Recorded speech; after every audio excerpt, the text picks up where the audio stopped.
Auzubillahiminash-shaytanir-rajeem. Bismillahir-rahmanir-rahim. Assalamu alaikum, dear students, BS 5th semester course Physical Chemistry 1. आज के इस lecture में हम बहुत ही एक एसेंशियल टॉपिक, बहुत ही इम्पोर्टेंट टॉपिक डिस्कस करेंगे, जिसकी जो एप्लीकेशंस हैं, जो फंडामेंटल केमिकल थर्मोडायनामिक्स है, उसमें उसकी एप्लीकेशंस बेतहाशा एप्लीकेशंस हैं, काउंटलेस एप्लीकेशंस हैं। तो आज का जो टॉपिक है उसको हम कहते हैं गिब्स हेल्महोल्ट्ज इक्वेशंस। ये कुछ इक्वेशंस हैं, थर्मोडायनामिक इक्वेशंस हैं, जिसमें हम गिब्स फ्री एनर्जी का जो रिलेशनशिप है वो एंथैल्पी के साथ भी निकालते हैं, और साथ में गिब्स फ्री एनर्जी का जो रिलेशनशिप है, जो हेल्महोल्ट्ज फ्री एनर्जी का रिलेशनशिप है वो इंटरनल एनर्जी के साथ भी निकालते हैं। तो अगर आप थोड़ा सा और फरमाएं, हमारा जो आज का टॉपिक है about Gibbs Helmholtz equations. Gibbs Helmholtz equations को हम डिस्कस करेंगे, उनको डिराइव करेंगे और उनकी एप्लीकेशंस थोड़ी बहुत डिस्कस करेंगे। गिब्स हेल्महोल्ट्ज इक्वेशन क्या है और इनकी एप्लीकेशंस क्या है, उनको डिराइव कैसे किया जाता है। जैसे कि आपको नजर आ रहा है कि गिब्स हेल्महोल्ट्ज इक्वेशन जो है there are two equations. Gibbs Helmholtz equation की दो फॉर्म्स हैं, दो टाइप्स हैं या दो फॉर्म्स हैं। एक फॉर्म जो है वो कांस्टेंट प्रेशर पे ऑब्टेन की जाती है, और एक फॉर्म जो है वो कांस्टेंट वॉल्यूम पे ऑब्टेन की जाती है, डिराइव की जाती है। जो कांस्टेंट प्रेशर पे डिराइव की जाती है उसमें फ्री एनर्जी का ताल्लुक जो होता है वो चेंज इन एंथैल्पी के साथ होता है, और जो फ्री वॉल्यूम पे जो है फ्री प्रेशर पे जो कांस्टेंट प्रेशर पे जो निकाली जाती है उसका ताल्लुक, उसमें फ्री एनर्जी का ताल्लुक जो है वो चेंज इन एंथैल्पी के साथ होता है, और जो कांस्टेंट वॉल्यूम पे निकाली जाती है उसमें हेल्महोल्ट्ज फ्री एनर्जी या वर्क फंक्शन का जो ताल्लुक होता है वो फ्री एनर्जी के साथ निकाला जाता है।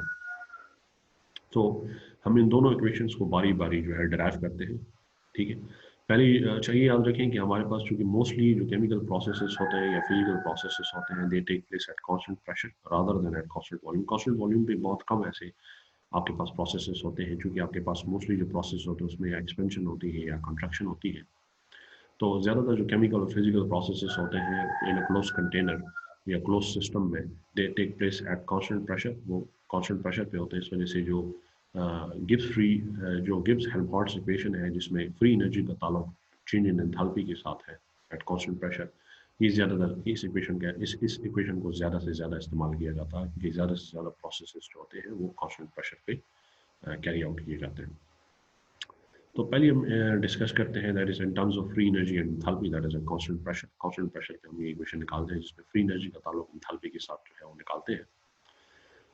आपको अब पता है, we know that the change in free energy is related to the change in pressure and volume. Volume constant है, change in pressure and change in temperature by this equation. इस इक्वेशन के साथ इसका ताल्लुक है कि हमने इससे पिछले लेक्चर्स में इस चीज़ को जो है डिस्कस किया था, इसको डिराइव किया था। अब अगर और फरमाएं तो हम मजीद आगे प्रोसीड करते हैं और ड्राइव करते हैं इस इक्वेशन को, गिब्स हेल्महोल्ट्ज इक्वेशन को। और जब प्रेशर कांस्टेंट हो जाता है तो आपके पास जो पिछली फॉर्म में अभी जो इक्वेशन में डिस्कस की उसमें डीपी जो है वो जीरो के बराबर हो जाता है। तो अगर आप change in that is the differential of pressure जो है अगर जीरो पुट कर दें तो आपके पास इक्वेशन इस तरीके से आ जाती है। ठीक है, अगर सपोज करें लेट आपके पास जो इनिशियल स्टेट है, सिस्टम की इनिशियल स्टेट में G1 जो है वो गिब्स फ्री एनर्जी है at temperature T, or G1 plus differential of G1, that is small change in G1, that is small change in Gibbs free energy in the initial state of the system, वो आपके पास Gibbs free energy है at temperature T plus differential of temperature that is at a small infinitesimal change of temperature. तो आपके पास जो above equation है in the initial state of the system, आपके पास उसकी फॉर्म इस तरीके से आ जाती है, that is differential of Gibbs free energy in the course at the initial position, that is at 1, क्योंकि हम इनिशियल पोजीशन को 1 से जो है इंडिकेट कर रहे हैं, minus S1 is the entropy of the system in the initial state में entropy of system है, and this represents the change in temperature, that is small change or infinitesimal change in temperature. Now आप suppose करें कि आपके पास final state में Gibbs free energy जो है वो G2 है एट टेम्परेचर T, और सिमिलरली आपके पास जो एनर्जी है that is at temperature D plus differential small change in temperature, that is T plus D T आपके पास जो गिब्स फ्री एनर्जी है in the final state of the system आपके पास है G two plus differential of ji to. ठीक है, तो आपके पास जो इक्वेशन है जो अबव इक्वेशन है उसमें हमारे पास वो इस तरह की फॉर्म जो है उसकी आ जाती है, that is differential of Gibbs free energy in the final state is equal to minus S2 in differential of temperature. That is, S2 represents the entropy of the system in the final state. System की entropy जो है final state में आपके पास ये। अब सब आप क्या करें, इक्वेशन वन को इक्वेशन टू से दोनों तरफ क्या कर देते हैं, सब्ट्रैक्ट कर देते हैं और आपके पास ये इस तरह की फॉर्म आ जाती है। ठीक है, क्योंकि इसको इस इक्वेशन जो आपके पास इसका जो लेफ्ट हैंड साइड है इस इक्वेशन का उसको आप इस तरह लिख सकते हैं, that is differential of delta G is equal to minus delta S dt is the differential of temperature और इसको यहाँ पर शिफ्ट कर दें तो आपके पास आ जाता है d of delta g divided by dt, that is differential of change in Gibbs free energy with respect to change in temperature is equal to minus delta s, that is change minus, that is negative change in entropy. Suppose करें equation 3 है, आप already जानते हैं, आपको ये equation पता है, that is change in Gibbs free energy is related to the enthalpy and entropy change by this relationship. ठीक है, अब इसको रीअरेंज करते हैं इस इक्वेशन को, आपके पास ये आ जाता है minus delta S is equal to delta G minus delta H divided by temperature. अब इस इक्वेशन को और इस इक्वेशन दोनों को आप क्या करेंगे, कंपेयर करें, क्योंकि इस इक्वेशन का जो राइट हैंड साइड है वो माइनस डेल्टा एस है और इस इक्वेशन का जो लेफ्ट हैंड साइड है वो भी माइनस डेल्टा एस है। तो अगर आप इन दोनों को कंपेयर करें तो आपके पास ये इक्वेशन इस तरीके से आ जाती है।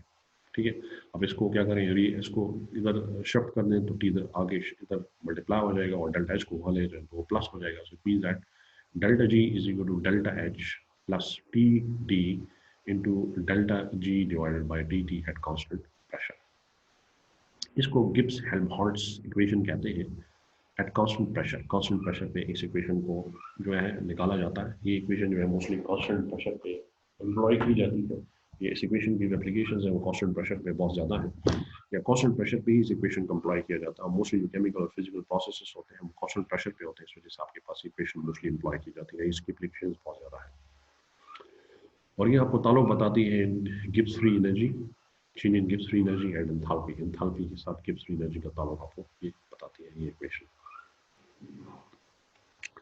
अब दूसरी इक्वेशन हम डेराइव करते हैं गिब्स हेल्महोल्ट्ज इक्वेशन की दूसरी फॉर्म एट कांस्टेंट वॉल्यूम पे, जिसमें ताल्लुक जो है वो हेल्महोल्ट्ज फ्री एनर्जी और चेंज इन इंटरनल एनर्जी का जो है ताल्लुक हम निकालते हैं। आपको पता है वर्क फंक्शन की जो डेफिनेशन है जो हम प्रीवियस लेक्चर में डिस्कस कर चुके हैं, ये हेल्महोल्ट्ज फ्री एनर्जी का जो ताल्लुक है वो इंटरनल एनर्जी और the product of temperature and entropy के साथ है। अगर दोनों तरफ इसका आप चेंज लेना, delta A is equal to delta E minus T delta S, और इस इक्वेशन को आप रीअरेंज करें तो आपके पास ये इस तरह आ जाती है। ठीक है, आप जो अबव इक्वेशन इक्वेशन वन आप उसको क्या करें, डिफरेंशिएट करें दोनों तरफ तो आपके पास आती है, that is differential of work function is equal to differential of internal energy minus T differential of entropy minus S differential of temperature. We also know this from first law of thermodynamics. From first law of thermodynamics से हमको पता है कि there is change in heat that is absorbed by the system is equal to change that is differential of internal energy plus P dV, that is the pressure volume work or expansion work. Since the process is carried out at constant volume, क्योंकि process constant volume पे हो रहा है, so जैसे dV को आप zero put कर दें अबव इक्वेशन में तो आपके पास dQ बराबर आ जाता है dV के। अब अगर मजीद जाए आगे तो मजीद आपके पास आप ऑलरेडी जानते हैं कि रिवर्सिबल चेंज के लिए आपके पास जो एंट्रोपी की डेफिनेशन वो क्या है, ds is equal to dQ divide by T। अगर T को यहाँ पे शिफ्ट कर दें तो dQ is equal to TdS आ जाता है। और अगर इन दोनों को इस इक्वेशन को इक्वेशन नंबर इस इक्वेशन को और जो इससे पिछली इक्वेशन है उसको अगर आप प्रीवियस इक्वेशन में पुट कर दें, ये इस इक्वेशन में पुट कर दें, कौन सी, ये वाली इक्वेशन, इसमें पुट कर दें, डी ई की जगह डी क्यू आ जाएगा और टी डी एस की जगह भी डी क्यू आ जाएगा और D Q plus D Q minus D Q cancel हो जाएंगे, तो differential of Helmholtz free energy बराबर आ जाता है माइनस एस डी टी के। ठीक है, आप देख सकते हैं differential of Helmholtz free energy is equal to minus S D T. Let suppose करें आपके पास A1 जो है वर्क फंक्शन है in the initial state of the system at temperature T and A1 plus differential of A1 be the work function in the initial state at temperature T plus dt। जिस तरह के हमने पीछे Gibbs free energy का case देखा, इसी तरीके हम यहाँ पे हेल्महोल्ट्ज फ्री एनर्जी पे भी एक सिचुएशन अप्लाई करते हैं। इनिशियल स्टेट में आपके पास जो आपके पास हेल्महोल्ट्ज फ्री एनर्जी है वो A1 है एट टेम्परेचर T और A1 plus differential of A1 है at temperature T plus dt, that is at a small infinitesimal change of temperature. Similarly, A2 जो है वो वर्क फंक्शन है in the final state of the system at temperature T, और A2 plus differential of A2 work function है in the final in its final state of the system at temperature T plus differential of T। तो above equation जो है आपके पास दो final initial final states के लिए इस तरीके से हो जाती है। अब क्या अगर इस इक्वेशन 1 को इक्वेशन 2 से, या इस अबव इक्वेशन को इस इक्वेशन से आप क्या कर दें, सब्ट्रैक्ट कर दें, तो आपके पास इस तरह की इक्वेशन आ जाती है। ठीक है, और आपको पता है कि आप चूंकि ये आप इस इक्वेशन को ऐसा लिख सकते हैं, differential of delta A is equal to minus delta S D T, और इस डी टी को यहाँ पे ले जाएं तो आपके पास हो जाता है D into D differential of delta A divided by D T at constant volume is equal to minus delta S. क्योंकि आप पिछली जो इक्वेशन हमने जो आपसे पहले निकाली है वो आपको पता है कि delta A minus delta E divided by T is equal to minus delta S के बराबर है। ये हम पीछे निकाल चुके हैं इस इक्वेशन को, और हम दोनों को इक्वेशन को कंपेयर करें तो आपके पास ये इस तरह आ जाता है। और अब इस इक्वेशन में आप टी को यहाँ पे शिफ्ट कर दे तो ये आपके पास टी यहाँ पे आ जाएगा और डेल्टा ई यहाँ पे शिफ्ट होकर प्लस हो जाएगा, तो delta A is equal to delta E plus T T delta A divided by dt at constant volume. So this is the Gibbs-Helmholtz equation at constant volume. The constant volume पे Gibbs-Helmholtz equation की form है। अब इन दो equations जो हमने निकाली हैं इनकी एप्लीकेशंस बहुत ज़्यादा हैं।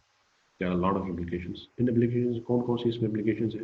एक एप्लीकेशन से आपके पास इंपॉर्टेंस ये है इसकी कि अगर आपको फ्री एनर्जीज की वैल्यूज मालूम हो, दैट इज अगर डेल्टा जी की वैल्यू मालूम हो तो आप किसी भी रिएक्शन के लिए delta H that is change in enthalpy calculate कर सकते हैं एट कांस्टेंट प्रेशर। और अगर आपको एक process constant temperature constant volume पे हो रहा है और उसकी आपको हेल्महोल्ट्ज फ्री एनर्जी की वॉल्यूम मालूम है उस प्रोसेस की, या वो चेंज इन वर्क फंक्शन उस प्रोसेस के बारे में, उसके चेंज इन वर्क फंक्शन की वैल्यू आपको मालूम है, तो आप उसके लिए चेंज इन इंटरनल एनर्जी भी कैलकुलेट कर सकते हैं। तो यहाँ तक हमारा जो लेक्चर है इख्तिताम पजीर हो जाता है। इससे आने वाले लेक्चर्स में हम मजीद जो है क्वेश्चंस डिस्कस करेंगे, जिसमें हम क्लापेरॉन इक्वेशन का जो है उसके बारे में भी डिस्कशन करेंगे और उसकी एप्लीकेशंस भी डिस्कस करेंगे। तब तक के लिए मैं आपसे इजाज़त चाहता हूँ। अल्लाह हाफ़िज़।